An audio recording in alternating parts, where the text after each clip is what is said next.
આજના શુભ દિને બનાસની પાવન ધરા પર આપણા ઉત્તર ગુજરાતના મહામાનવ, આપણા પરિવારના મોભી, આપણા નરેન્દ્રભાઈ મોદી આપણી સાથે ઉપસ્થિત થયા છે, ત્યારે એમના સ્વાગત માટે વિનંતી કરું છું ગુજરાત પ્રદેશના ભારતીય જનતા પાર્ટીના યશસ્વી અધ્યક્ષ સી આર પાટીલ સાહેબ સાફો અને ખેસથી સાહેબશ્રીનું સ્વાગત કરશે. જોરદાર તાળીઓથી સાહેબશ્રીને વધાવીશું.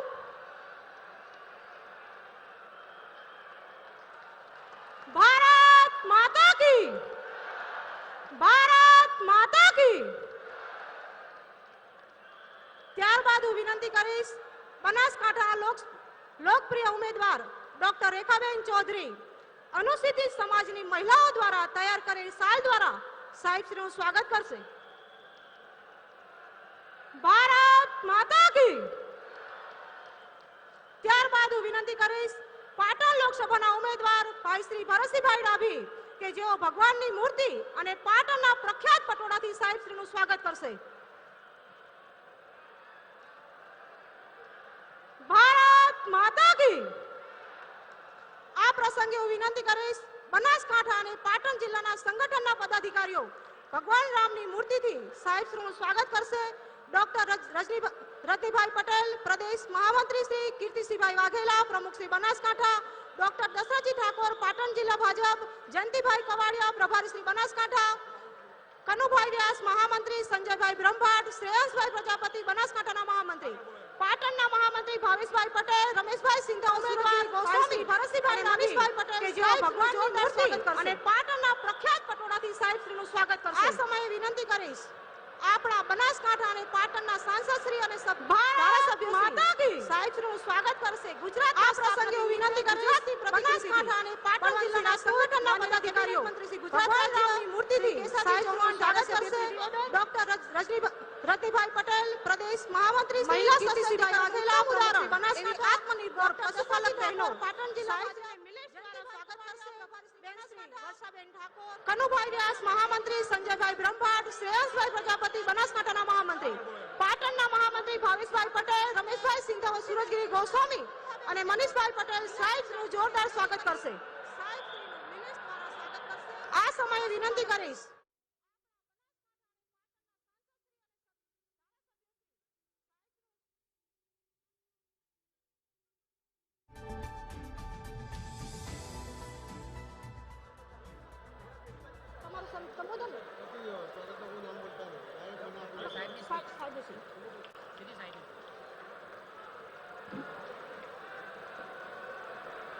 ભારત માતા કી.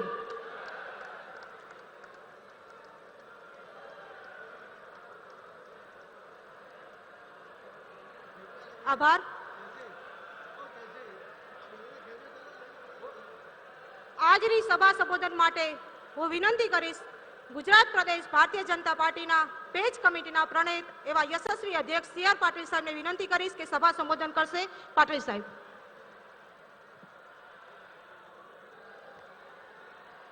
ભારત માતા કી. વંદે. જય શ્રી રામ. આજના આ સભામાં આપણી વચ્ચે ઉપસ્થિત આપણા સૌના લાડીલા આ દેશમાં જેમણે એક વિશેષ પ્રકારનું નેતૃત્વ આપીને લોકોની અપેક્ષાઓ જગાડી પણ છે અને પૂરી પણ કરી છે, તો આપણા સૌના નેતા આદરણીય શ્રી પ્રધાનમંત્રી શ્રી મોદી સાહેબ, બનાસકાંઠા અને પાટણના ઉમેદવારો શ્રીમતી રેખાબેન ચૌધરી અને શ્રી ભરતભાઈ ડાભી, આદરણીય ડાયસ અને ખૂબ વિશાળ સંખ્યામાં અહીંયા પધારેલા સૌ ભાઈઓ અને બહેનો, આપ સૌને વંદન કરું છું. આજે આ દેશની અંદર છેલ્લા કેટલાય સમયથી બે જ શબ્દો પ્રચલિત થયા છે. એક શબ્દ છે મોદીની ગેરંટી. આ મોદીની ગેરંટી પર સૌને વિશ્વાસ છે. અને બીજો શબ્દ પ્રચલિત થયો છે કે ઇસ બાર 400 પાર. આ બે શબ્દો ઉપર આખા ઇલેક્શનની અંદરનું જે વાતાવરણ બન્યું છે એ વિશ્વાસનું વાતાવરણ બન્યું છે. કોઈ સમાજમાં ભાગલા નહીં, પણ સૌને સાથે લઈને સૌનો વિકાસ, એ રીતે જે અમને પ્રયત્ન કર્યા છે અને મોદી સાહેબે જે સંકલ્પ કર્યા છે કે એક બહેનો માટે, બહેનોના અધિકાર માટે, બહેનોના સંરક્ષણ માટે જે અમને સફળતાપૂર્વકના પ્રયત્ન કર્યા છે, એના કારણે દરેક ક્ષેત્રની અંદર આજે બહેનો પોતાનું ટેલેન્ટ બતાવી રહી છે. એમને આ દેશના યુવાનો પર ભરોસો કરીને એમને સ્વાવલંબી બનાવવા માટે જે સફળતાપૂર્વકના પ્રયત્ન કર્યા છે, એમને જે આર્થિક મદદની જરૂર હતી એ બેંકોથી લોન અપાવી છે, વગર વ્યાજની લોન પણ અપાવી છે. એના કારણે આજે આ દેશના યુવાનો નોકરી શોધવાને બદલે સ્વાવલંબી બનીને એ નોકરી આપનારા થયા છે. આ દેશનો ખેડૂત, જેને અન્નદાતા સાહેબ કહે છે, એ અન્નદાતા લાચાર ના હોઈ શકે, એના માટે આજ દિન સુધી કોઈ સરકારે યોજના નહોતી બનાવી. મોદી સાહેબે યોજના બનાવી અને એમને 11 કરોડથી વધુ લોકોને, ખેડૂતોને દર વર્ષે 6,000 રૂપિયા એના ખાતામાં સીધા જમા થાય છે. કોઈ અરજી નહીં, કોઈ લાચારી નહીં, કોઈ વચેટીઓ નહીં, કોઈ દલાલ નહીં. એ પ્રકારનું એમણે વાતાવરણ કર્યું છે. અને આ દેશના ગરીબ કોઈ સૂત્ર આપવાને બદલે મોદી સાહેબે છેલ્લા 10 વર્ષના શાસનની અંદર 25 કરોડ ગરીબોને ગરીબી રેખામાંથી બહાર કાઢ્યા છે. આ રીતે એમણે જે વહીવટ કર્યો છે, જે રીતે એમણે દરેક ક્ષેત્રના લોકોને અને દરેક સેક્ટરના લોકોને જોડવાનો સફળ પ્રયત્ન કર્યો છે, દરેકને જેને યોજનાના લાભની જરૂર છે એ તમામને આવરી લઈને એમણે જે વ્યવસ્થા કરી છે, જે વહીવટ કર્યો છે, એના કારણે આખો દેશ અને દુનિયા ચકિત તો છે જ, પણ એમના પરનો ભરોસો વધ્યો છે. અને એના જ કારણે આ 400 પારનો જે સંકલ્પ આપણને મળ્યો છે, એને પૂરો કરવા માટે આજે આપની પાસે 2 સીટો છે, એક રેખાબેન ચૌધરીની અને એક ભરતભાઈ ડાભીની. આ 400 પારની 2 સીટો એ તમારે જંગી બહુમતીથી જીતાડવાની છે. એ જ વિનંતી સાથે હું મારી વાતને વિરામ આપું છું. જય જય ગરી ગુજરાત, ભારત માતા કી.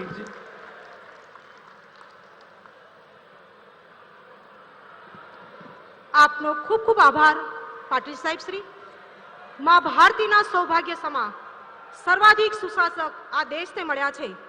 વિશ્વના સર્વાધિક લોકપ્રિય નેતા ભારતીય જનતા પાર્ટીના હૃદય સમ્રાટ યશસ્વી વડાપ્રધાન નરેન્દ્રભાઈ મોદી સાહેબને એમના ઉર્જાવાન ઉદ્બોધન માટે આવકારું છું. સાહેબ શ્રી નરેન્દ્રભાઈ મોદી સાહેબ શ્રી.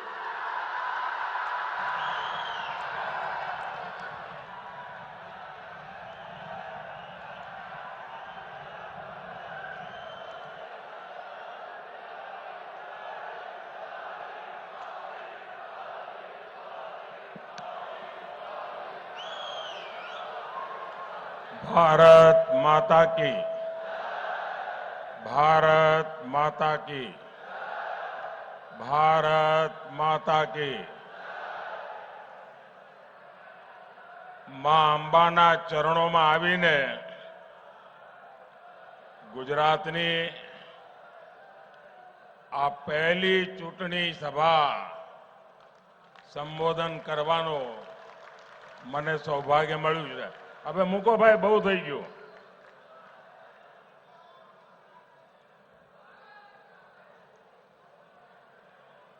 આ ફોટાવાળા ભાઈઓ પણ ફોટા નીચે જ રાખો, પાછળ દેખાતું નથી.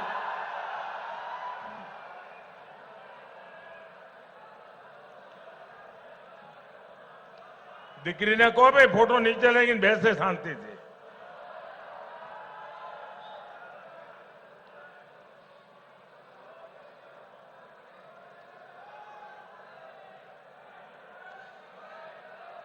साथियों,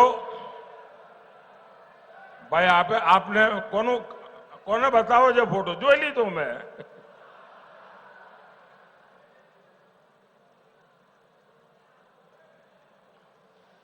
साथियों, गुजरातनी धरतीए मने जे संस्कार आप्या, जे शिक्षण आप्યું અને ખૂબ લાંબા સમય સુધી મને મુખ્યમંત્રી રાખીને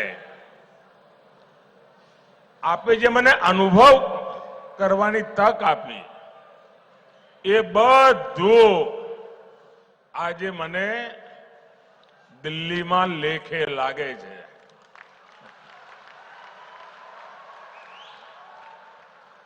હમણાં સંચાલક બેન કહેતા હતા કે પીએમ સાહેબ, પછી અમારા સીઆર પાટીલ પણ બોલ્યા પીએમ સાહેબ. આ પીએમ બીએમ તો બધા દિલ્હીમાં હોય, તો આપણા નરેન્દ્રભાઈ આયા છીએ.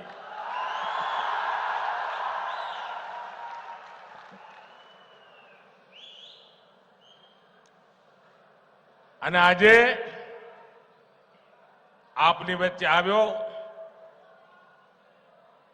ચૂંટણીની શરૂઆતની પહેલી સભા આજે આ કર્મઠ માતાઓ બહેનોના ક્ષેત્રમાં થઈ રહી છે.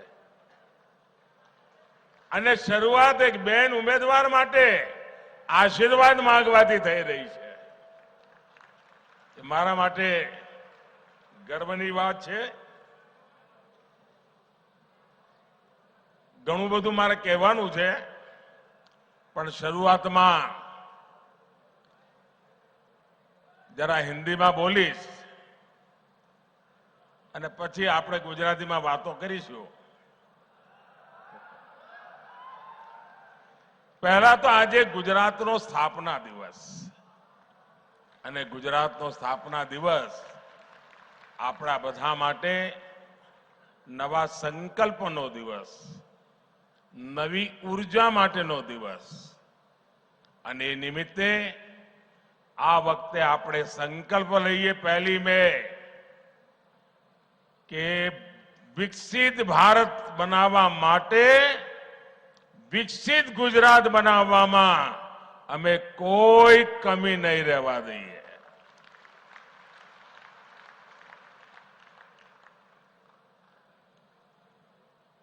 आप सबने मुझे 2014 में दिल्ली में भेज करके देश की सेवा करने का अवसर दिया. और वो दिन याद कीजिए, 2014 के पहले जो सरकार थी, तब देश में चारों तरफ जो खबरें रहती थी, आतंकवाद, घोटाले, चारों तरफ भ्रष्टाचार, सारे नीति निर्णय ठंडे बस्ते में पड़े थे. देश निराशा की गर्त में डूब गया था. देश का नौजवान ये सोच रहा था कि मेरा भविष्य का क्या होगा. और ऐसे विकट कालखंड में आप लोगों ने मुझे देश की सेवा करने का मौका दिया. और जैसा आपने मुझे ट्रेनिंग दी थी, जैसी आपने मुझे शिक्षा दी थी, मैंने मेहनत करने में कोई कमी नहीं रखी. पल पल देशवासियों के नाम, पल पल देश के नाम, आपके नाम. और मैंने कोशिश की कुछ संकट भरी स्थिति से देश को बाहर निकालूं, सामान्य मानवीय की उम्मीदें पूरी करूं. आप मेरे गुजरात के भाई बहन, आप मुझे करीब 25 साल से सरकार में काम करते हुए देखा है. और आप भी कह सकते हैं कि जिस अपेक्षा से आपने भेजा था, जिस आशा से देश ने मुझे बिठाया था, उसको पूरा कर करके एक नया विश्वास जगाने में मां अंबा ने हम पर सब पर कृपा की है. और आज देश एक नए विश्वास के साथ आगे बढ़ा. 2019 में हर कोई मानता था कि दोबारा तो सरकार बन ही नहीं सकती है, और सरकार न बने इसके लिए दुनिया भर के खेल भी चले थे. लेकिन 2019 में दोबारा आपने मुझे अवसर दिया एक मजबूत सरकार का मैंडेट दिया और मैं फिर से एक बार देश की सेवा में खपने लगा। ये 2024 का चुनाव, ये 2024 के चुनाव में मेरे 20, 22, 25 साल के अनुभव को लेकर के आया हूं। 10 साल मैंने देश को चलाया है जिस प्रकार से, और देश जो नई ऊंचाई पर पहुंचा है, और देश के सामर्थ्य को मैंने भली भांति जाना है, समझा है। उस सामर्थ्य से मैं पुजारी बन गया हूं और देश के उस सामर्थ्य के आधार पर मैं गारंटी लेकर के आया हूं। गारंटी ऐसे नहीं दी जाती, बहुत बड़ी हिम्मत लगती है। लेकिन मेरे पास अनुभव था, देश के सामर्थ्य को जानने पहचानने की शक्ति थी, और मेरी गारंटी है आने वाले मेरे तीसरे टर्म में मैं हिंदुस्तान को दुनिया की तीसरी सबसे बड़ी अर्थव्यवस्था बना के रहूंगा। और जब देश तीसरी सबसे बड़ी अर्थव्यवस्था बनेगा, तब उसकी समृद्धि, उसका सामर्थ्य, उसका लाभ वर्तमान पीढ़ी को भी मिलेगा और आपकी आने वाली पीढ़ी को भी मिलेगा। और ये काम की गारंटी लेके मोदी आया है। तीसरी बार सरकार जब बनेगी, 4 जून को नतीजे आएंगे। 100 दिन में क्या करना, वो प्लान मैंने अभी से तैयार करके रखा है। आप गुजरात वाले जानते हैं, मैं जब भी यहां चुनाव में जाता था तो चुनाव के बाद क्या करूंगा तय करने में लग जाता था। और पहले 100 दिन में भाजपा सरकार क्या काम कर सकती है वो हमने दिखाया था। नर्मदा गेट से लेकर के सारे फैसले मैंने कर लिए थे, आपको याद होगा। ऐसे ही तीसरे कार्यकाल में गरीब कल्याण, किसान कल्याण और उनके लिए, विकास के लिए नए निर्णय, नई गति, नया संकल्प लेकर के हम आने वाले हैं। और इसलिए आपको इस बार पहले से ही कहीं अधिक एकजुट होकर हर बूथ पर कमल खिलाना है। और मेरी गुजरात बीजेपी वालों से और गुजरात के मेरे भाई बहन से सिर्फ सबकी सब लोकसभा की सीटें जीत करके मैं संतुष्ट होने वालों में से नहीं हूं। इतना तो मेरा हक बनता है ना, आटलो तो मारो हक बने कि ना बने। અને એટલે ખાલી બધી સીટો જીતવી જેવું નહીં, આપણે તો બધા પોલિંગ બૂથ જીતવા છે। और इस पोलिंग बूथ जीतने की सफलता ही बनासकांठा से बहन रेखाबेन चौधरी और पाटन से भाई भरत सिंह डाभी वो विजयी होकर के दिल्ली आएंगे, आपके आशीर्वाद से आएंगे। और आप जब उनको एक वोट देंगे तो वोट उनको जाएगा इतना नहीं है, वो वोट सीधा सीधा मोदी को जाएगा। और जब वो वोट मोदी को जाएगा मतलब गारंटी पक्की हो जाएगी। भाइयों बहनों, मैं आज गुजरात के लोगों को सैल्यूट करूंगा। उन्होंने अपनी सूझबूझ से यहां कभी भी अस्थिर सरकार नहीं आने दी। आप किसी शॉर्ट टर्म प्रलोभन में नहीं पड़े। देश के कई राज्यों में राजनीतिक अस्थिरता ने उनका बहुत नुकसान किया है। राजनीतिक अस्थिरता ने उद्योगों को नहीं पनपने दिया। राजनीतिक अस्थिरता ने इन राज्यों को बड़े विजन के साथ काम नहीं करने दिया। आपने गुजरात को इन सब से बचा कर रखा है। इसलिए आपने एक बार कांग्रेस को गुजरात से हटाया तो फिर उसको पैर नहीं रखने दिया। साथियों, आज भी कांग्रेस के पास न मुद्दे हैं और न ही कोई विजन है और न ही उनके पास कोई काम करने का जज्बा है। आप याद कीजिए 2014 में जब मैं पहली बार लोकसभा के मैदान में आया तो 2014 में कांग्रेस के मुद्दे क्या थे? तब कांग्रेस ने यही चला, ये चाय वाला क्या करेगा, ये गुज्जू क्या करेगा, ये उसको गुजरात की समझ है, देश की क्या समझ है, ये दाल भात खाओ वाला क्या करेगा, यही चलता था।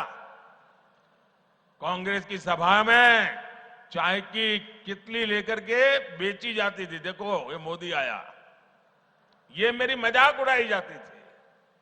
लेकिन देश ने उनकी हरकतों को ऐसा जवाब दिया जो कभी 400 सीट लेकर के बैठते थे वो 40 पर आ गए। 2019 में जब दूसरा चुनाव आया उन्होंने कोई सबक नहीं लिया और क्या किया, 2019 के चुनाव में निकल पड़े, चौकीदार चोर है, याद है ना, चिल्लाते थे और कहते थे मोदी खून की दलाली करता है। और राफेल के छोटे छोटे खिलौने बना करके सभी सभाओं में घूमते थे, राफेल लेकर के। मंच पर भी इस बार संविधान लेके घूम रहे हैं, उस समय राफेल लेके घूम रहे थे। एचएएल को लेकर के भांति भांति के झूठ फैलाए। जनता ने फिर एक बार उनकी स्थिति ऐसा पैदा कर दी कि वो अधिकृत रूप से विपक्ष भी नहीं बन पाए। इतना हाल उनका खराब कर दिया। साथियों, 2019 के बाद इन्होंने मोदी का अपमान करने का अभियान और तेज कर दिया। कांग्रेस के शहजादे ने गर्व के साथ पूरे मोदी समाज को, पूरे ओबीसी समाज को चोर कह दिया। मोदी क्योंकि गुजरात से है, इसलिए पूरे देश में गुजरातियों के विरुद्ध नफरत फैलाने की एक भी मौका नहीं छोड़ा जा रहा है। ये नहीं रुके, इन्होंने मेरे माता पिता पर भी भला बुरा कहने में पीछे नहीं रहे। भाइयों और बहनों, अब 2024 में कांग्रेस और इंडी गठबंधन ऐसा झूठ लेकर के फिर से एक बार मैदान में आए हैं और उनकी जो इकोसिस्टम है वो भी उस झूठ को हवा दे रही है। संविधान दिखाते हैं, आरक्षण ले लेंगे इसका डर दिखाते हैं, पूरी तरह मनगढ़ंत गप्पाजी, यही उनका काम है। कभी कहते हैं मोदी को कोई परिवार नहीं है, तो क्या परिवार वालों को भ्रष्टाचार करने का लाइसेंस मिल गया है क्या? कभी कहते हैं मोदी को जेल में डाल देंगे, कभी कहते हैं मोदी का सर फोड़ देंगे। ऐसी ऐसी बातें लेकर के वो चुनाव के मैदान में उतरे हैं। और देखिएगा इस बार भी ये पहले से कम सीटों में सिमट जाएंगे। साथियों, अभी चुनाव के 2 चरण पूरे हुए हैं। पहले चरण में इंडी गठबंधन पस्त पड़ा और दूसरे में ध्वस्त हो गया। यहां पड़ोस में राजस्थान का चुनाव पूरा हो गया है। राजस्थान में उनको एक सीट मिलने की संभावना नहीं बची, एक नहीं, ये हाल है इनकी। और इसलिए इंडी गठबंधन बोगलाहट में कुछ भी कर रहा है। ये लोग मोहब्बत की दुकान चलाने के लिए निकले थे, अब मोहब्बत की दुकान में फेक वीडियो का बाजार खोल दिया है। अब चुनाव में उनकी बातें नहीं चलती है तो फर्जी वीडियो बना करके फैला रहे हैं। आप कल्पना कीजिए, जिस पार्टी ने 60 साल तक देश पर राज किया, इतने सारे इनके प्रधानमंत्री रहे, मंत्री रहे, जनता के पास जाने के लिए उनकी जुबान पर सत्य नाम का शब्द नहीं है और उनकी मोहब्बत की दुकान में फेक फैक्ट्री रूप में अब काम करने लगी है। जिसे ये मोहब्बत की दुकान कहते थे, वो दरअसल फेक फैक्ट्री है। कांग्रेस के वीडियो फेक, कांग्रेस की बातें फेक, कांग्रेस के वादे फेक, कांग्रेस के नारे फेक, कांग्रेस की नीयत फेक। और लड़ना है, मोदी है, चाय वाला है, मामूली है, गरीब का बेटा है। अरे आओ ना यार, दो दो हाथ कर लो, हो जाए मुकाबला। ये दाल भात खाने वाला क्या करता है दिखा देगा। अरे हिम्मत है तो सामने से वार करो, ये फेक वीडियो का गेम बंद करो। कुछ पल लोगों को आप गुमराह कर पाओगे, लेकिन इसकी बहुत बड़ी सजा भी ये देश आपको देगा। साथियों, इन लोगों ने चलाया है, मोदी 400 सीट इसलिए मांग रहा है कि आरक्षण। अरे उनको मालूम नहीं, आज भी पार्लियामेंट जो 5 साल चली, एनडीए के 360 तो करीब करीब एमपी थे, और बीजेडी जैसे लोग जो हमारे एनडीए में नहीं थे, आंध्र की वाईएसआरसीपी हमारा एनडीए में नहीं थी, जो हमें समर्थन करते थे, वैसे भी पार्लियामेंट में 5 साल मेरे पास 400 की ताकत तो थी ही। लेकिन न ये पाप करने के लिए हम पैदा हुए हैं, न ही ये पाप करना हमारा रास्ता है। बाबा साहब आंबेडकर ने जो संविधान दिया है, देश के संविधान के निर्माताओं ने जो संविधान दिया है, उस संविधान की शुचिता, उस संविधान का संरक्षण। और कांग्रेस वाले, उनकी जमात कान खोल के सुन ले, ये मोदी है। मोदी जब तक जिंदा है, मैं तुम्हें कभी भी धर्म के आधार पर आरक्षण का खेल खेलने नहीं दूंगा।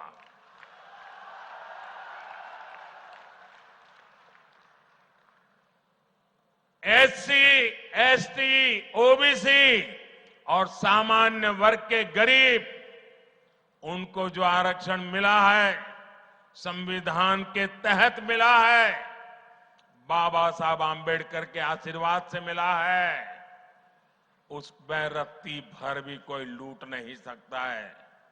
तुम्हारा जो इरादा है, वो इरादा है कि दलित समाज, आदिवासी समाज, पिछड़े समाज के लोग, सामान्य वर्ग के गरीब लोग, जिनको आरक्षण मिला है, उस आरक्षण में से लूट चलाकर धर्म के आधार पर तुम मुसलमानों को आरक्षण देना चाहते हो। मैं आज कांग्रेस के शाहजादे को, कांग्रेस पार्टी को और कांग्रेस के सारे गाजे बाजे बजाने वाली जमात को चुनौती देता हूं। मैं उनको चुनौती देता हूं, अगर उनमें हिम्मत है तो घोषणा करें कि वे कभी भी धर्म के आधार पर न आरक्षण का दुरुपयोग करेंगे, न संविधान में खिलवाड़ करेंगे, न ही धर्म के आधार पर किसी को आरक्षण देंगे। घोषणा करो, हिम्मत हो तो। नहीं करेंगे, क्योंकि दाल में कुछ काला है। मैं डंके की चोट पर कहता हूं उनको, और मैं दुनिया और देश के सामने रिकॉर्ड पे कह रहा हूं, भारतीय जनता पार्टी को जब तक बीजेपी है, जब तक मोदी है, बाबा साहब आंबेडकर ने, भारत के संविधान ने एससी, एसटी, ओबीसी और सामान्य वर्ग के लोगों को जो आरक्षण दिया है, उसकी पूरी रक्षा की जाएगी। उस पर कोई कभी चोट नहीं आने दी जाएगी। और जो लोग धर्म के आरक्षण नाम पर देना चाहते हैं वो घोषित करें, क्योंकि उन्होंने आंध्र में प्रयोग कर चुके हैं, वे कर्नाटका में प्रयोग कर रहे हैं। वोट बैंक के लिए दलितों का आरक्षण छीनना चाहते हैं, वोट बैंक के लिए आदिवासियों का आरक्षण छीनना चाहते हैं, वोट बैंक के लिए ओबीसी का आरक्षण छीनना चाहते हैं। कर्नाटका में उन्होंने क्या किया? रातों रात सभी ओबीसी समाज को उन्होंने, मुसलमानों को ओबीसी घोषित कर दिया, और ओबीसी को जो आरक्षण मिलता था रातों रात डाका डाल करके उसका एक हिस्सा लूट गए। क्या ये देश में चलेगा? क्या चलेगा? क्या ये चलने दूं क्या मैं? और इसीलिए आज झूठ फैलाने में लगे हैं, गुमराह करने में लगे हैं। और इंडी गठबंधन को मेरी ये चुनौती है कि घोषित करे कि वो गारंटी दे देश को, लिखित में दे, क्योंकि उन पे भरोसा नहीं कर सकते, कि वो धर्म के आधार पर आरक्षण नहीं देंगे। घोषित करें। दूसरी घोषणा करें, एससी, एसटी, ओबीसी और सामान्य वर्ग के आरक्षण को कभी भी हाथ नहीं लगाएंगे। करे घोषणा? नहीं करेंगे। मैं जानता हूं ये कभी भी ऐसा लिखकर नहीं दे पाएंगे। और देखना आप, मीडिया का उनकी जो जमात है ना, जो उनके गाजे बाजे बजाते हैं, वो मेरी इस चैलेंज को ही दबा देंगे, क्योंकि उनकी रक्षा में लगे हैं। પણ ભાઈઓ, તમે ગુજરાતીઓ મને મોટો કર્યો છે ને તમે ચિંતા કરો? હા, એમનો ખેલ પૂરો જ આ વખતે। સાથીઓ, આ ચૂંટણીમાં મારે એવા સાથીઓ જોડે વાત કરવી છે, ખાસ કરીને જેમની ઉંમર 35, 40, 45 હશે, જે લોકો પહેલી વાર 18 વર્ષના થયા છે, મત મળ્યા હશે, એમને પહેલાની દેશની શું દશા હતી એની ખબર જ નહીં હોય। કારણ કે જેને હવે પહેલો વોટ મળ્યો હશે, એ હું જ્યારે પ્રધાનમંત્રી બન્યો એના પહેલા તો એ બિચારો 8 વર્ષનો હોય, 10 વર્ષનો હોય, 12 વર્ષનો હોય, એને એ વખતે શું દશા હતી દેશની ખબર જ નહીં હોય। એકવાર જરા આજકાલની પેઢી તો ગૂગલ વાળી છે ને, જરા ગૂગલ પર જઈને જૂના છાપા શોધજો, હેડલાઇન ચોરી, લૂંટ આ જ આવતી હતી। અને આજે શું સમાચાર આવે છે? આટલા પકડ્યા, આટલા કરોડ કબજે કર્યા, આટલાને જેલમાં નાખ્યા, અને એનો જ ફફડાટ છે આ।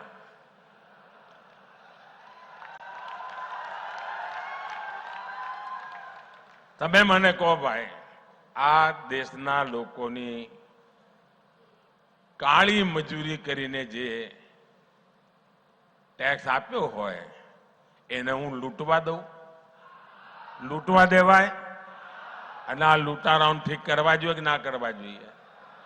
હવે હું એક કામ કરું છું, મારા વાળ ખેંચે છે।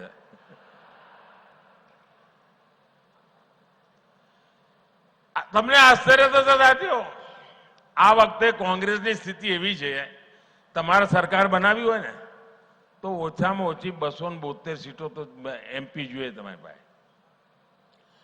અમારી સિવાય, ભાજપ સિવાય આ દેશમાં એક પણ પોલિટિકલ પાર્ટી, કોંગ્રેસ પણ 272 લડાવતા જ નથી। બોલો, એટલે તમે 272 લડાવતા નથી અને કહો અમે સરકાર બનાવીશું।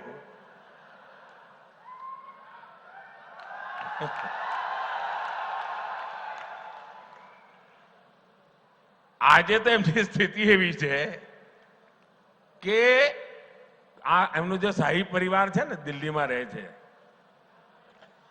એમની દશા એવી છે કે પોતે આ વખતે કોંગ્રેસને વોટ નહીં આપી શકે। બોલો,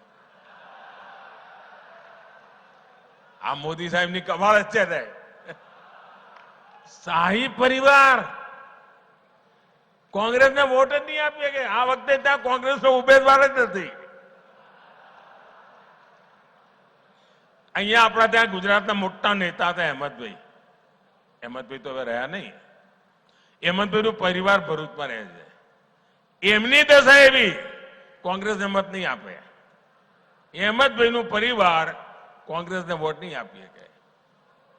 કોંગ્રેસના એક મોટા નેતા બનતા સુધી ભાવનગરમાં જ રહેતા હશે, મત એમનો ભાવનગરમાં જ હશે. એ ભાવનગરમાં કોંગ્રેસને વોટ નહીં આપી શકે. આ કોંગ્રેસની દશા છે. તમે વિચાર કરો. અને આ કોંગ્રેસને સંપૂર્ણપણે જયારે એમનો ચૂંટણી ઢંઢેરો આવ્યો ને ત્યારે મેં કહ્યું હતું આ મુસ્લિમ લીગની છાપ છે આમાં. અને એક પછી એક પાના ખોલવા માંડ્યા છે. હવે એમણે માઓવાદી ઘોષણાઓ કરવા માંડી છે, નક્સલવાદી. એમણે કહ્યું છે હવે એમણે પાર્ટી તો બરબાદ કરી, હવે હું તો મર્યો તને મારું એ મૂડમાં દેશને બરબાદ કરવા નીકળ્યા છે. એમણે પાર્ટી તો તબાહ કરી દીધી, દેશને બરબાદ કરવા નીકળ્યા છે. અને એમણે એક નવો એમણે કહ્યું છે અમે એક્સરે કરીશું આખા દેશનો. કહ્યું છે ને આખા દેશનો એક્સરે કરીશું. એટલે તમારા લોકરમાં શું પડ્યું છે એક્સરે, તમારા ઘરમાં શું પડ્યું છે એક્સરે, તમારું બેંકમાં શું પડ્યું છે એક્સરે, તમારા ત્યાં કઈ દાગીનો બાજરાના કે જવારના ડબ્બામાં રાખી મૂક્યો હોય એક્સરે, પછી લૂંટી લેવાનું. આ એમણે મેનિફેસ્ટોમાં કહ્યું છે જે બધું છે પછી જેની પાસે નથી એને વેચી દેવાનું. તમે આ ગરીબી વેચવા નીકળ્યા છો ભાઈ. આ દેશને તમે તબાહ કરવા નીકળ્યા છો. શું માંડ્યું છે તમે? તમે વિચાર કરો. એમણે બીજી એક વાત કરી. એમના એક ખેરખા બેઠા છે વિદેશમાં, એમણે ત્યાંથી સંદેશો આપ્યો અને જાહેરમાં કહ્યું આપણે ત્યાં દરેક મા બાપ એની ઈચ્છા હોય ને કે ભાઈ મૃત્યુ પછી સંતાનોને કઈ ને કઈ આપીને જવું. દરેક મા બાપની ઈચ્છા હોય કે ના હોય? કોઈ મા બાપ એવું હોય કે હું તો દેવું કરીને જઈશ છોકરા ભરશે, એવો કોઈ મા બાપ હોય ભાઈ? એકે મા બાપ એવા હોય? બધા મા બાપ કઈ ને કઈ બચત કરે કે ના કરે? છોકરાઓ માટે આપીને જવાનો વિચાર કરે કે ના કરે? હવે કોંગ્રેસ વાળાએ એના ઉપર દોરો નાખ્યો છે અને એમણે જાહેર કર્યું છે કે હવે તમે જે બચાવ્યું હોય એ તમે તમારા સંતાનોને નહીં આપી શકો. એમાંથી અડધા કરતા વધારે કોંગ્રેસની સરકાર બનશે તો તમારી પાસેથી ટેક્સ રૂપે લઈ લેશે. 55% ટેક્સ નાખશે. એટલે માનો કે તમારી પાસે 10 એકરનું ખેતર છે અને તમે છોકરાને સંતાનોને 10 એકર આપીને જવા માંગો છો તો તમારા 5 એકર સરકારમાં ગયા ને 5 એકર રહ્યા. આ કાયદો લાવવાના છે.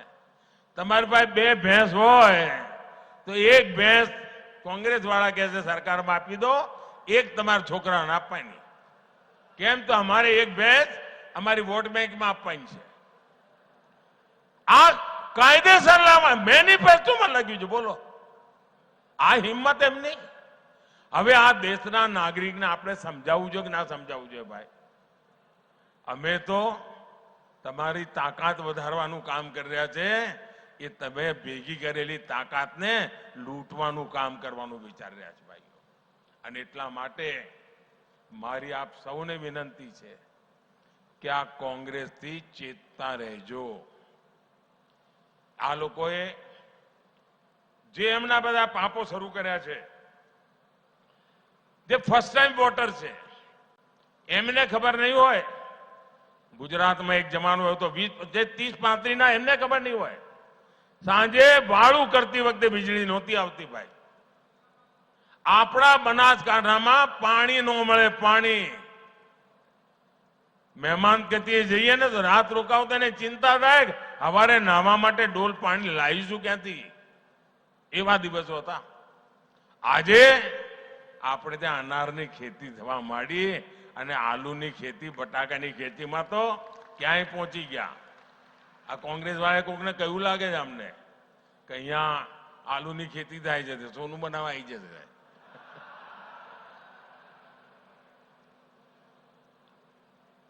આપણે ત્યાં જે બદલ આવ્યો છે ને ભાઈઓ, હવે મને કહો, આપણે ત્યાં પાલનપુર વંદે ભારત પહોંચી ગઈ, પહોંચી કે ના પહોંચી? જે રીતે આપણે વિકાસના કામો કરી રહ્યા છીએ, સુજલામ સુફલામ યોજના બનાવી, પાણી પહોંચાડ્યું, 4 કરોડ લોકોના જીવનમાં બદલાવ આવ્યો કે નહીં આવ્યો? નળથી જળ, નહીં તો આપણે ત્યાં અહીંયા ઉત્તર ગુજરાતમાં તો માથે બેડલા લઈને 3-3, 4-4 કિલોમીટર જવું પડતું. આપણી માતાઓ બહેનોનો અડધો દાડો પાણીમાં જ જતો. આ બધામાંથી આપણે બહાર લાયા, એના માટે કાળી મજૂરી કરી જ ભાઈ. એટલે જે જૂની પેઢીના લોકો છે એની બધી ખબર છે, પણ આ જે 40 થી નીચેના જે છે ને એ બધાના જૂની ખબરો નથી ભાઈ. એટલે યાદ કરાવવું પડે કે આપણે હવે એવા દિવસો નથી લાવવાના. વાર તહેવારે આપણે ત્યાં ઉલ્લડ થતા હતા ભાઈ. આપણે ત્યાં છોકરું જન્મે ને તો કાકાનું નામ ના આવડે, મામાનું નામ ના આવડે, પણ કરફ્યુ બોલતા આવડે. કરફ્યુ જ જોયો હોય એને. 1 વર્ષનું થાય ત્યાં સુધી તેને 3 કરફ્યુ જોયા હોય. એવા દિવસો હતા.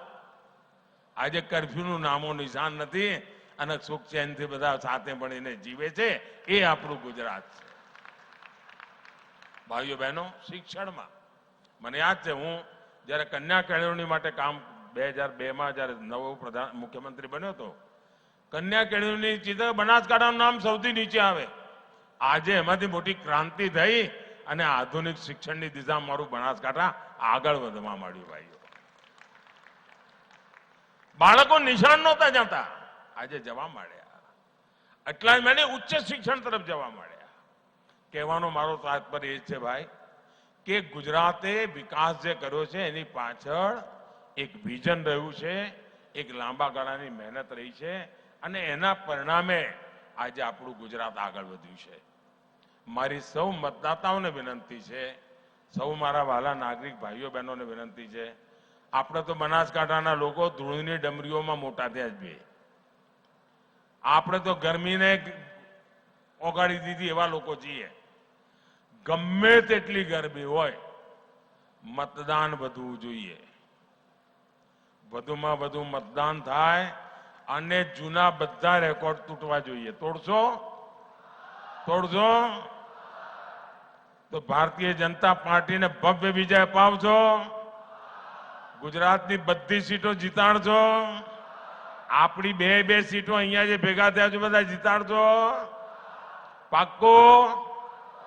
બોલો ભારત માતા કી, ભારત માતા કી, ભારત માતા કી.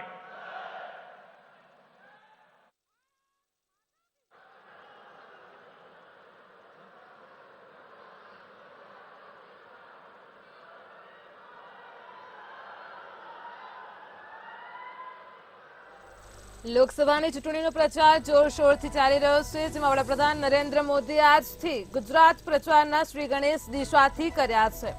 તો દિશામાં બપોરે સભા હોવાથી સભા મંડપમાં નરેન્દ્ર મોદી પહોંચ્યા અને ત્યાં તેમને સભાને સંબોધી. તે દરમિયાન તેમણે જણાવ્યું છે, ખાસ કરીને મતદારોને અપીલ કરી છે કે ગરમી ગમે એટલી હોય પરંતુ આપણે જૂના રેકોર્ડ તૂટવા જોઈએ, મતદાન વધવું જોઈએ, બધી સીટને વિજય બનાવવું જોઈએ. તો જે જૂની પેઢી છે તેને બધું જ ખબર છે, જ્યારે નવી પેઢીને કશું યાદ નથી તો તેમને યાદ કરાવવું પડે. આપણે જે દિવસો પહેલા જોયા હતા, જે કર્ફ્યુના દિવસો જોયા હતા તે અત્યારે નથી, તેમ પણ તેમણે સંબોધનમાં જણાવ્યું.